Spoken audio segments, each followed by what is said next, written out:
In this beautiful room in the house of the Bab in 1844, the Baha'i faith started with the Bab declaring to Mullah Hossein that it was the dawn of a new day in the fortunes of mankind. He was the herald of an even greater figure yet to come. He was the dawn. The one to follow soon after him would be the sun. They were to usher in that wondrous day of God foretold in all the Holy Scriptures, a time of peace, prosperity, and happiness for all mankind. The room is gone now. The house is gone. The outward body destroyed by the Iranian government.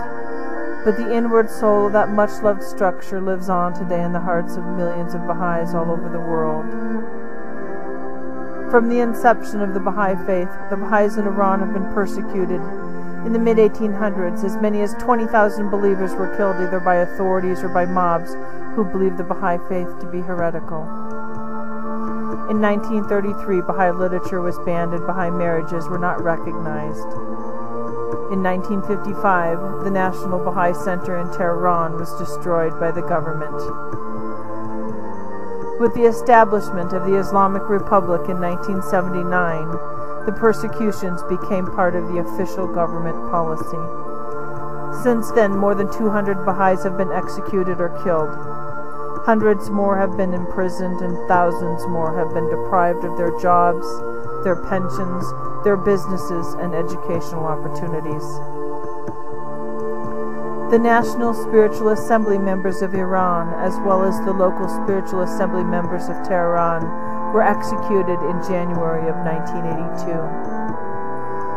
In 1983, the Iranian authorities arrested 10 Baha'i women, their crime teaching children's classes. The youngest of these was a youth of 16 named Muna.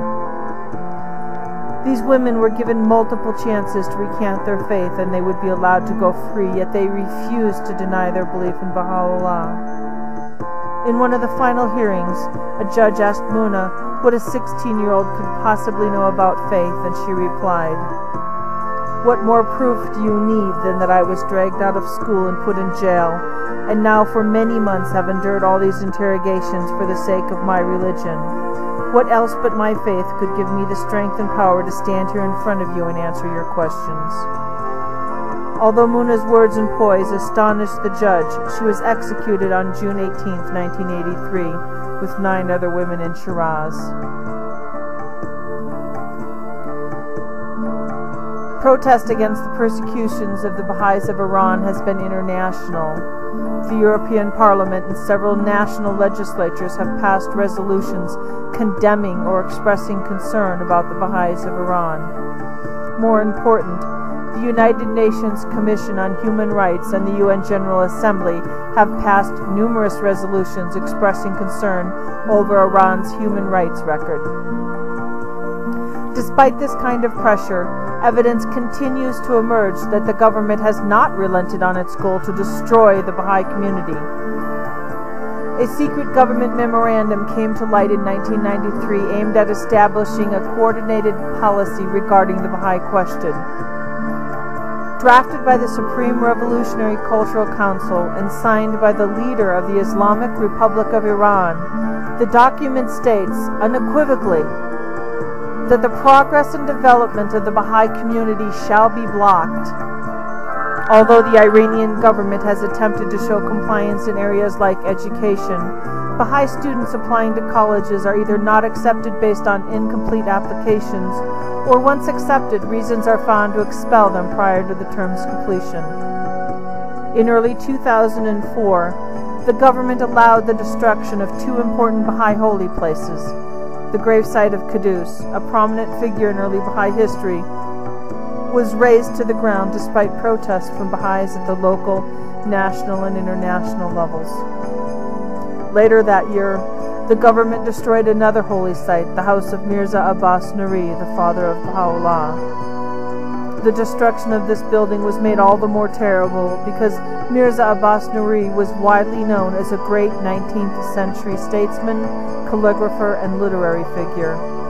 His house was considered a precious example of Islamic Iranian architecture. Its loss was mourned by more than just the Baha'i world. More recently, 3 Baha'is have been detained by the Ministry of Intelligence in Shiraz since November 19th of 2007 and are now serving a 4-year sentence on charges connected entirely with being Baha'i. The charges stemmed from work they were doing with teaching literacy to underprivileged youth on a project approved by the local Islamic Council. The Iranian Baha'is are asking for nothing more than their rights under the Universal Declaration of Human Rights, including the right to life, the right to liberty and security of person, and the right to education and work, and the right to profess and practice their religion. It is our hope and prayer that one day soon the steadfast and loving Baha'is in the cradle of the faith can again live and worship in peace.